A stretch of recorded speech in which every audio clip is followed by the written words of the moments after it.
very nice bit of road. If you don't have any traffic ahead of you. Can't go wild on this today because of the weather and the wet roads. There's a lot of diesel but on the road, but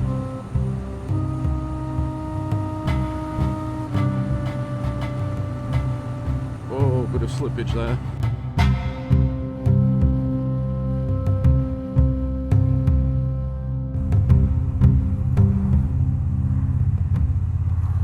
It seems like every time I decide to go out on a Triumph motorcycle, it has to rain or it has to be rubbish weather.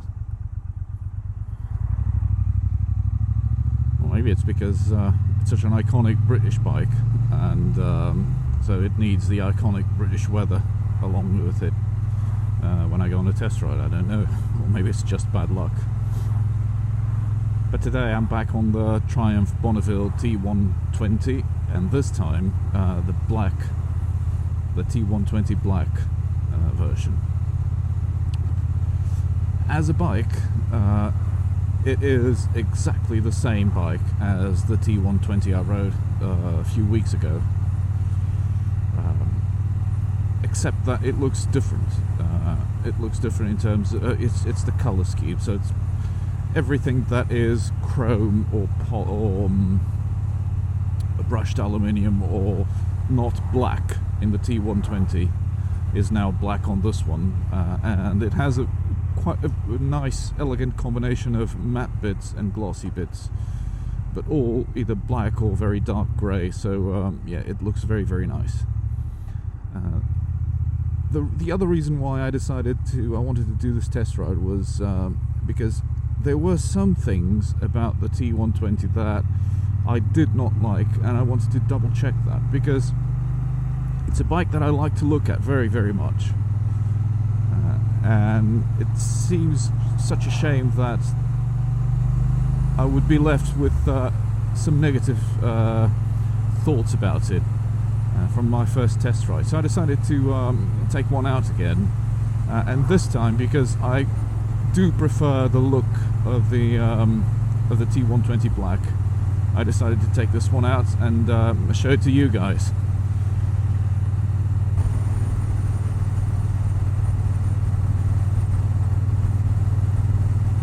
So the bike feels exactly the same as the T120, not a big surprise on there, same bike. The mirrors are still my biggest gripe, well, not my biggest gripe, I'll get into that in a moment, but the mirrors are still one of my biggest gripes against this bike, but that's an easy fix. If I were to buy this bike, I would replace them immediately with bar ends, because I can't see much more than my elbows on them, so even if it's not just the look, because I don't like the way they look, but it's a safety reason as well. I can't see anything behind me. I've adjusted them as well as I could, but it's still not a very good experience. So mirrors, these ones are a definite no-no. The other thing that I did not like about the T120, and that's confirmed here, is the suspension. This suspension is rock hard, not comfortable at all. I mean, on a relatively smooth surface such as this one, it's okay, but once you get into a rougher road surface, or you hit the pothole, then your back is going to complain, and that's really a deal breaker for me, or almost a deal breaker. Another thing that I noticed on my previous ride, and that I confirmed on this one, is the seat. Although it's probably another easy fix, just replace the seat with a more comfortable one. This seat is like a flat board. It's not comfortable at all.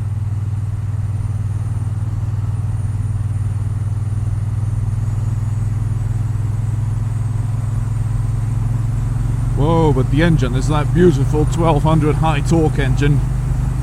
It has plenty of go.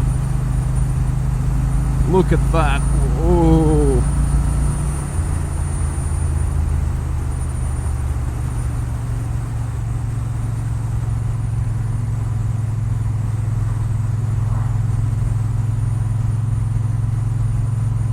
So I'll put up the exact figures on screen for torque and power, but they're roughly around the 90 brake and the 105, 106 Newton meter torque. So I'll put them up. It's the 1200 high torque engine, which means in Triumph lingo that they, compared to the 1200 high power engine, it's got the power a lot lower in the rev range. So higher torque, lower in the rev range, more power where you need it in the real world. But this Bonneville family of bikes is really, really nice. I really like the classic bike look to them. Let's see how she overtakes. Ooh. And this is in 6th gear, so nothing to say, absolutely nothing to say about the engine. It's spot on. It has the power right where I like it, and it just goes from any gear. This was 6th gear. I was doing about 45 miles an hour behind that car, and it was a breeze overtaking. So spot on engine, beautiful engine, nothing to say about it. It's a parallel twin. It's got this 170 degree firing order, so it has this very thumpy sound to it, which at low speeds can be a bit distracting and annoying, at least to me, and maybe because I'm not used to it. That big thump thump thump thump thump thing going at very low speeds can be a bit distracting. But you know, get on the road, it sounds beautiful. And also, this particular bike comes with the Vance & Hines P shooter pipes, which sound great as well. So nothing to say about that as well. Very nice bike, very easy to handle. And it's a bike that I think, in my opinion, it hides its size very well. It's not a big bike, but it's not as small as it looks like. It's not very heavy, and it handles, you know, it's very flickable. You can just throw it around like that. I'm not going to go wild on these wet roads because, yeah, well, for obvious reasons. But yeah, she's very, very easy to handle, very, very easy to ride, and it's not a tall bike. So I can, when I stop, I can put both my feet flat on the ground, and no problems at all there. Very, very easy to handle at slow speeds. Very, very easy to push around when you stop. Very, very nice bike. Although it's a naked bike, compared to what I'm used, there's a lot more wind. But although I feel the wind blast on my chest and shoulders, it's a clean flow of air, so not turbulent at all. Let's give it a bit of beams on the throttle, and off she goes. Look at that. It's very, very easy to do naughty speeds on this one. Let me give you guys a wipe. Ah, and the sound of those pipes, yeah. This is the real thing, man. However, I can't help going back to the suspension. It's really, really, really hard. So let's say I was in a market for this bike, and for the type of riding I do, which is daily commute, do quite a few miles a year. So I need something that I can feel very, very comfortable on. And I think that as it is, it would be. This is a very, very nice bike to go out or for a couple of hours on the weekends, or just. But for very long distances, for constant riding, for commuting, daily commuting, I'm really not sure about it.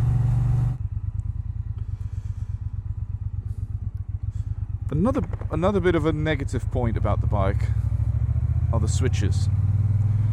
They're not back quality, but they're not premium quality. And especially the indicator switch. It feels very wobbly, and it's really, really hard to switch it off. You know, you just flick it right to the right, flick it to the left, which is fine. Indicators go on, but then whoa. But then when you want to switch them off, it takes a bit of a struggle. So switches, plastics are not high quality. I can't remember if I brought this up when I test rode the T120 last time, but yeah.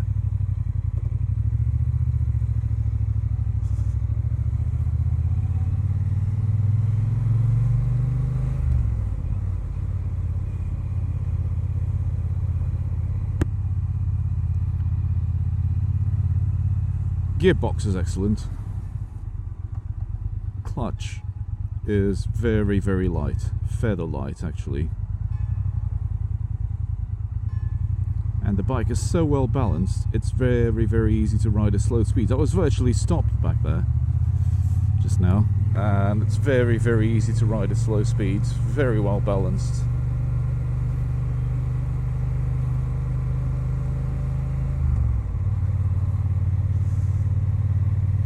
And the gearbox, like I said, is very, very nice. It's not 100% smooth in the sense that you don't feel you've switched gears. You do have that that feedback, that clank feedback, that you're in gear, but it's very smooth. So yeah, not a problem there either.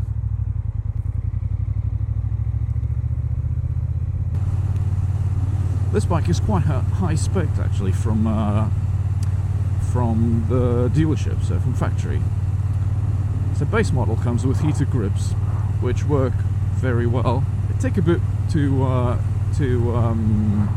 come on really to start heating, but yeah, they work very well once they're going. And another thing, I'm not sure about this, but I stopped the bike for a bit just to get the camera going and things. And when I turned the engine back on, the grips were off. The heater grips were off, and I had to turn them back on again. So I'm not sure whether it's a thing or I don't know. But if it is, compared to my GT, for instance, it's well, they're always on or off depending where I left them when I switched off the bike. But anyway, heater grips. It's got all your normal electronics thing. You've got your information buttons, so you can toggle between the time, the clock, the odometer. It's got your instant miles to the gallon, or your trip 1, trip 2. It's got your instant miles to the gallon, your average. It's averaging 54 miles to the gallon right now, and then back to the clock. So you've got all of this, and you have your modes, your riding modes or engine modes. At the moment I'm on road. This comes with 2 modes, and this mode button here to the right is the one that we need to press to switch between modes. So this could be done whilst stopped, obviously, or it can be done whilst riding. Right now I'm on road. I'm going to switch to rain mode. To do that, I just flick the button. And rain starts to flash there. I just kill the throttle, pull the clutch, kill the throttle, and it switches to the other mode. So rain mode is, it kind of brings down things a bit. Throttle is not as responsive. I can feel that straight away. Yeah, so it as it should be, it kind of brings things down a bit when the surface is a bit more dangerous. Road mode just kind of unleashes the beast in the engine. What else? It has so it has the lights button here. They work slightly different to my GT. So you've got this.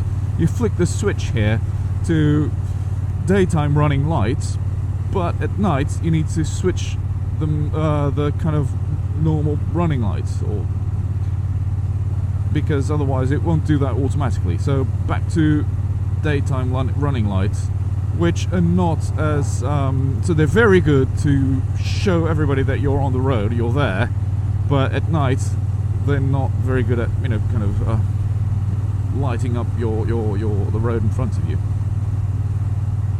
You've got your indicators, you've got your hazard lights, horn, which I've already tested and it works.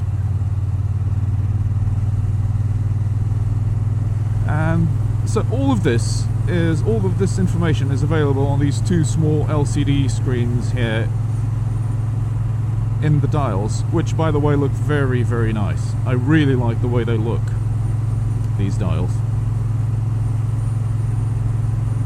So on the left hand side you've got all your info display when you toggle between trip 1, trip 2, consumption and things. And on the right hand side it displays the mode you're on, your range in terms of fuel gauge and things. Yep. And on the left hand side screen you've got your gear indicator as well. So it's very, very nice.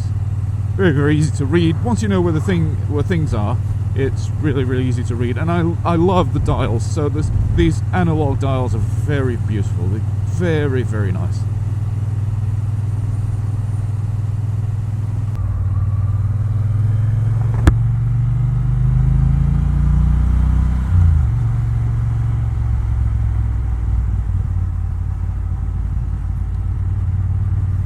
This is it. Triumph Bonneville T120 Black. Hope you've enjoyed the video. It's a bit of a follow-up on the previous video I did on the T120. But anyway, it was good to be with you again. And like I said, hope you enjoyed the video. Don't forget the usual social nonsense. Like, share, subscribe, comment, share your thoughts. Well, anything you want really. Yeah, again, thank you for watching, and see you on my next video. Ta-ra!